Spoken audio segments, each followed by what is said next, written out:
আসসালামু আলাইকুম, সবাই কেমন আছেন? আশা করি সবাই ভালো আছেন। আমার টাইগার মুরগির বাচ্চাগুলো আজকে 20 দিন হয়েছে। এরই মধ্যে আপনার প্রায় 20টার মতো ডিম ফুটে গেছে। বাকি যেই কটা আছে সেই কইগুলো আশা করি আগামীকালকের মধ্যে ফুটে যাবে। দেখুন, এই ইনকিউবেটরটা আমার নিজের হাতে বানানো, আমি নিজেই তৈরি করছি।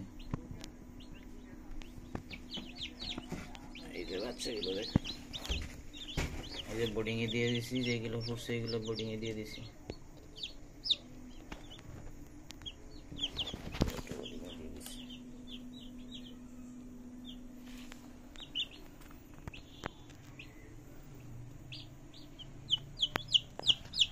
ফুটফুটা বাচ্চা,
সবাই দোয়া করবেন বাচ্চাগুলো যেন সবগুলো ভালো থাকে, সুস্থ থাকে, বেঁচে যায়।